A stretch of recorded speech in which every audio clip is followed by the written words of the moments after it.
Bem-vindo aqui em mais um vídeo que nós vamos conversar sobre as questões, os levantamentos, os comentários que são feitos no canal ao longo de toda a semana e que nós interagimos então dessa forma com essas questões no domingo, que eu chamo de perguntas e respostas no domingo, e sempre que aparece o ponto de interrogação, o ponto de exclamação, é do que trata. Hoje é dia 15 de setembro de 2024 e agora são 10 horas e 24 da manhã. Vamos começar aqui com essa questão do Eduardo Balbino, que ele compreende, o racional por trás da compra que foi feita. Na verdade, foi feita uma troca da AS Brasil pela Auren. Vendi a AS Brasil, comprei a Auren. E ele acredita que a empresa tem um potencial, a Auren no caso, de crescimento muito grande. E que nesses casos não analisamos somente o preço teto, mas a oportunidade. Aí vem a questão, no seu caso, até que valor você se sentiria confortável estar pagando por essa empresa? Eu vou me socorrer dessa tabela que eu vou montando trimestralmente com os resultados trimestrais que as empresas vão apresentando, onde aqui estão os indicadores fundamentalistas, aqueles mais relevantes. Eventualmente, tem uns que eu coloco como acessórios, por exemplo, quando é bancos, eu trago o índice de inadimplência, quando são em outras empresas que elas estão vinculadas com o setor elétrico, eu vou lá e busco o endividamento e assim eu faço uma leitura, mas isso eu faço a cada empresa e toda vez que eu olho para essas empresas na apresentação desses resultados. Aqui está o que tem de comum em todas as empresas. Veja que no caso aqui eu estou falando da AS Brasil, que tem aqui um patrimônio líquido de 5 bilhões e 300 milhões e eu tenho aqui também os proventos, os dividendos que foram pagos nos últimos 5 anos, de 2019 até 2024, e eu tenho isso tanto para a AS Brasil como eu tenho para a Auren. Veja que agora muda, estou falando da Auren, e a Auren já tem um patrimônio que é 2,5 vezes maior que o da AS Brasil. Aqui estão. A Auren, ela é uma empresa que ela advém de uma aquisição pela Votorantim Energia da CESP. Então a gente teve que fazer uma projeção aqui em termos dos proventos, só temos de 2021, uma projeção, olhando para dados passados, até chegar aqui na nossa estimativa para o exercício de 2024. Note que para qualquer dessas empresas nós também temos as receitas dessas empresas, tanto da AS Brasil quanto da Auren. Mas o que realmente interessa para nós é a combinação desses negócios que vai terminar numa empresa da Auren. Eu vou deixar os vídeos aqui no final, se você quiser acompanhar, tem uma série de 3 vídeos onde eu vou montando desde o que eu tinha antes, como eu decidi e como eu espero que as coisas vão ficar logo à frente. Então veja que nesse caso, a gente estima que a receita na combinação do negócio, como podem ficar as ações lá no final das contas e o que vai ter de evolução do patrimônio líquido. Lembrando que quem vai levar uma maior parte nessa história toda vai ser justamente a AS Corporation, que está vendendo a sua participação para a Auren. Além disso, nas opções que são ofertadas dentro desse processo de combinação, todas elas existe a possibilidade de que se os acionistas da AS Brasil levem uma parcela em recursos, podendo ser, sempre que convertidos, na ordem de 10%, tomando em conta as ações que possuem, então 10% convertido em valor, ou 50% ou 100%. Então, de alguma forma, vai haver uma redução. Por isso que quando nós juntamos o patrimônio das duas, uma tem 12 bilhões e meio aproximadamente, a outra tem 5 bilhões e meio, não dá para simplesmente somar. É necessário entender que parte desse patrimônio será pago para os acionistas. Então nós ficamos aqui em 13 bilhões e 600 milhões, que é o que nós estamos estimando lá no final. Mas a pergunta é até onde eu pagaria, qual o valor que eu pagaria. Veja que se nessa combinação de negócios houver, juntando as duas, o pagamento aqui de aproximadamente 67 centavos por ação, o meu preço teto ficaria em R$ 11,15. Eu paguei R$ 11,08 pela ação. Quando eu olho para o passado, dentro da combinação, eu vejo aqui, eu estou trabalhando com um dos piores casos, que é de 71 centavos. E para isso, eu tenho aqui um preço teto de R$ 83. Como é que eu calculo esse preço teto? Eu pego os proventos que aqui estão e divido eles por 6%. Quando eu divido por 6%, que é o mínimo que eu aceito receber em proventos pelo valor que eu pago pela ação, então eu vou ter esses valores ali. Se for 67 centavos, é R$ 11,15. Se for 71 centavos, R$ 11,83. Então, eu vou até o limite para comprar essas ações, pagar por elas, entre R$ 11,80 da Auren, né? Depois do negócio fechado, é importante que diga isso, entre R$ 11,80 e R$ 11,90 neste momento. Tem que esperar o fechamento, nós só vamos saber de fato isso depois da verdadeira composição, quando do encerramento do exercício de 2024. A outra questão que vem é aqui do Leandro Silva, ele pergunta qual a melhor ação de empresa elétrica na Bolsa, na sua opinião. Essa aqui é uma pergunta bastante difícil de ser respondida, justamente pelos critérios que são levados em consideração, muitos de cunho objetivo. Eu vou levar aqui em consideração 2 critérios. O primeiro deles é o preço da ação dividido pelo valor patrimonial por ação. Então, isso aqui dá 2 indicativos para mim, que a ação pode estar barata e que o risco é muito baixo em investir na ação. Então, eu quero quanto menor esse índice aí, melhor. Empresas que estiverem entre 1 e 2, eu considero que está mais ou menos no preço, acima de 2, para o caso de elétrica, eu considero que essas ações podem estar caras, mas isso é uma interpretação aqui para o canal. E também eu levo em consideração o dividend yield, porque afinal de contas eu quero ter uma melhor remuneração sobre isso.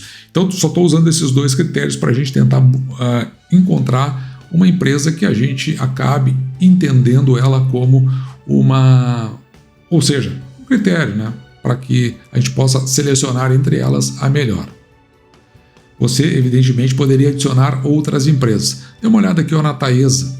A Taesa, no caso, ela tem 1,80 no PVPA, mas, em compensação, um provento interessantíssimo aqui, de 9,36, considerando a projeção que nós temos para o ano de 2024.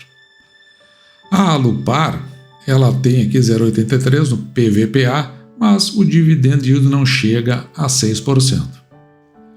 A Copel, 1,23, então ação nem cara nem barato, mas veja que o dividend yield 2,97, muito baixo, a gente não tem olhado para a Copel nestes últimos tempos. A CPFL Energia, uma ótima pagadora de proventos, mas veja aqui o PVPA dela está quase batendo no 2, né? Então uma ação que pode estar se aproximando aí de um preço que talvez não nos interesse, e se a gente compra a CPFL hoje, pode ser que logo em seguida, numa melhora do mercado, a gente não consiga mais. A Neo Energia, também é uma empresa interessante, veja um PVPA de 0,75, no entanto, veja 4,38 de dividend yield. Essa é uma empresa que a gente acaba não olhando para ela. A End, uma empresa que eu nunca me interessei, uma pelos proventos que raramente chegam a 6%, mas veja aqui o PVPA acima de 3, então sempre considerei uma ação cara. Então nunca me interessei pela End. E a CEMIG, veja só, um PVPA abaixo de 1, então uma ação que pode estar barata e que o risco é muito baixo de investir nela, e um dividend yield de 10,9%, quase 11%. Por esses critérios, veja, eu já selecionaria a CEMIG. Ela não faz parte da carteira do canal, mas na minha carteira particular ela faz parte. É uma empresa que eu gosto muito e só ultimamente não tenho comprado porque ela está batendo ali 11,70, 11,80 e eu me acostumei a comprar essa ação por R$10,50 mais ou menos, né? Esse preço que está marcado aqui. Veja que se eu trocar esse preço aqui para o valor que ela está, até vai baixar lá do outro lado. Então vamos botar aqui, ó, 11,80, que eu acho que acredito que é onde ela está. Baixa para 9,75 e já sobe do outro lado o PVPA para 1,02. Então, na minha carteira particular eu não tenho colocado a CEMIG, mas veja que qualquer descida, daqui a pouquinho a gente vai conversar sobre isso, já volto a me interessar por ela. E por esses critérios, acredito que a CEMIG, ela me parece a melhor no momento, por esses critérios. Se você colocar outros, pode ser que você acabe tendo uma visão diferente. Eu não procuro a melhor, eu só procuro que a empresa seja sólida, ela pague proventos acima 6% ou acima e que eu tenha o risco muito baixo de investir nela. Basicamente é isso dentro do método que nós utilizamos aqui no canal. Aqui o Bruno Peca está dizendo que ele achou muito pouco os proventos pagos pelo Banco do Estado do Rio Grande do Sul neste ano de 2024.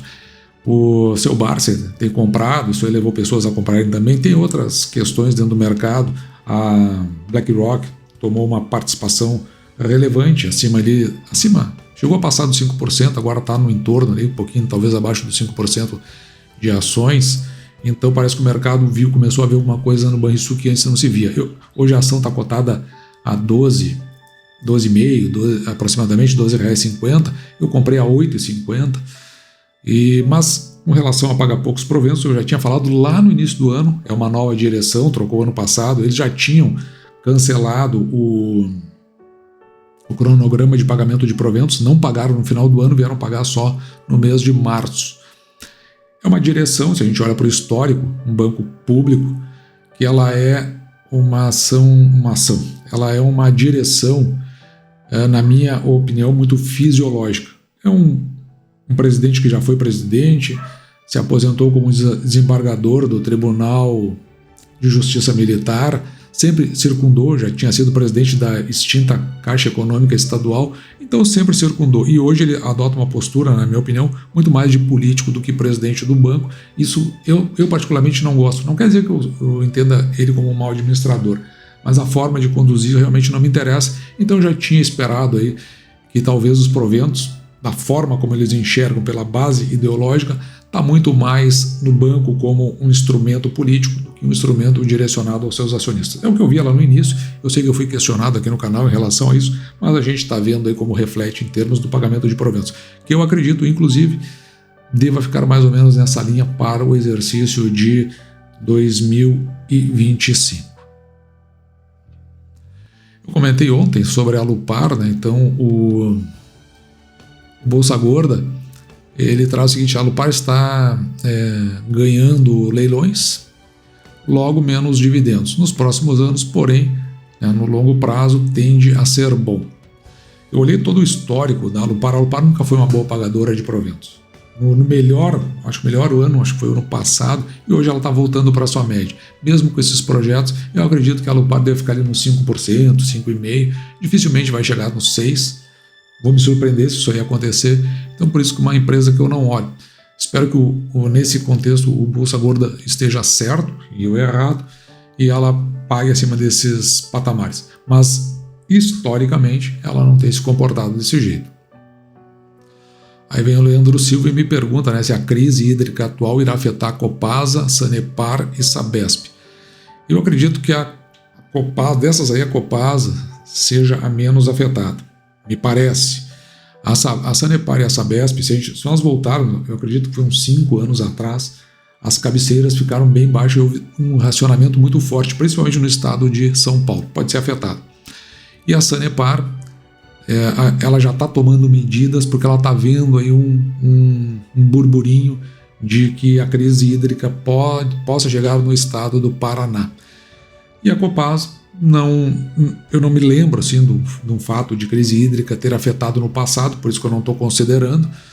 Então, talvez, se for afetar, seria a Sanepar e a Sabesp, sendo que na ordem assim de maior afetação, Sabesp, depois Sanepar e eventualmente a Copasa. Pelo menos quando eu olho para o histórico. Essa é a crise hídrica a maior dos últimos 94 anos, pelo menos é o que se está dizendo, e talvez se tenha que ir para uma linha de racionamento. Se tem racionamento, se consome menos água, então ou se aumenta a tarifa, ou na verdade se tem que conviver com os usuários usando menos água e pagando menos nas suas contas.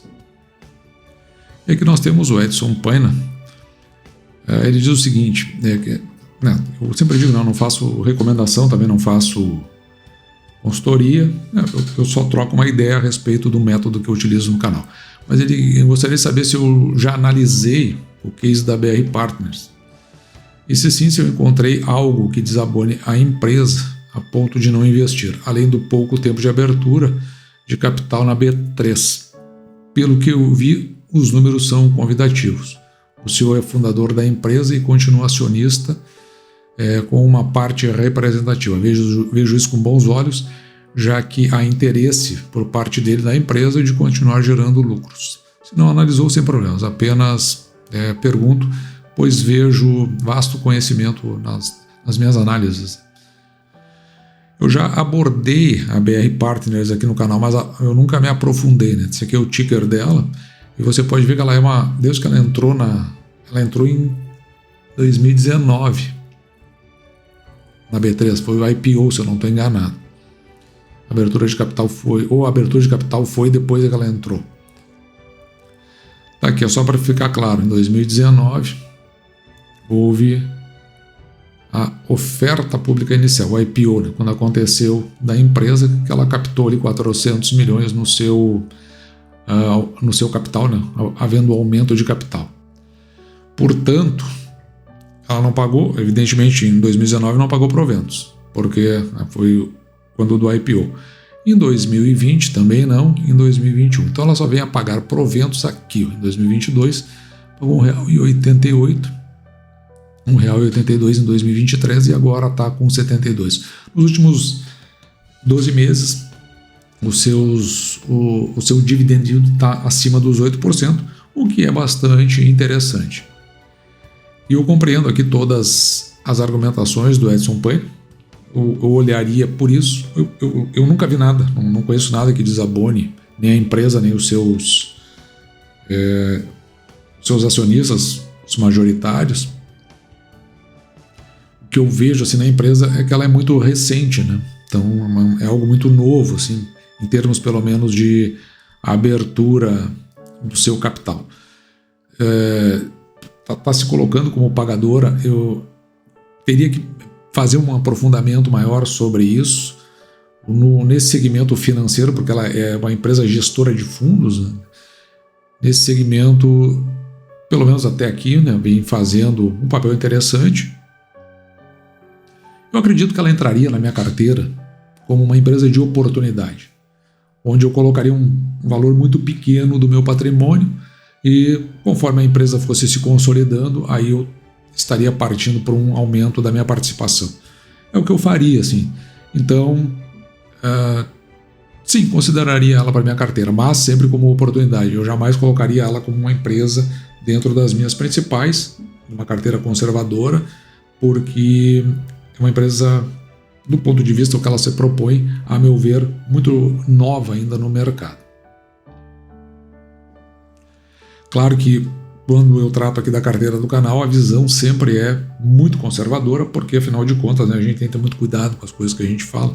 As decisões que nós tomamos elas têm que ser muito justificadas e numa carteira mais evoluída, que por exemplo entraria uma BR Partners, por isso que eu coloco ela como, para fins aqui do canal, como uma carteira de oportunidade. É necessário, na minha visão, né, se ter um nível de experiência assim, maior, principalmente quando se coloca um olhar sobre o mercado. Para o vídeo de amanhã, eu já estou até preparando o conteúdo, vai justamente abordar isso, porque eu vou trazer a posição de um grande player do mercado, que eu vi foi o que deu para o momento assim, a posição, pelo menos a meu ver, a mais balizada, assim, a mais... eu achei mais razoável, de todo mundo que vem conversando sobre o mercado, que mais ou menos vai nessa linha de, você ter aquela experiência, ter uma parte mais avançada para você poder entender direitinho como está se comportando o mercado, tomar uma decisão e saber como essas empresas evoluem, principalmente dentro dos ciclos que o mercado proporciona, e parece que está vindo um ciclo aí pela frente. Não sei se vai confirmar, né? Mas eu não sei se essa é uma empresa que estaria sólida o suficiente para resistir a isso, no caso da BR Partners. Então assim, né, foi o nosso vídeo de hoje. Eu espero que eu tenha respondido todas as questões, espero também você tenha gostado. Agora eu parto para fazer o churrasco de domingo aqui no Rio Grande do Sul, isso é tradicional. Vou me despedindo de você, desejando que você fique com Deus e deixando como sempre o meu grande abraço.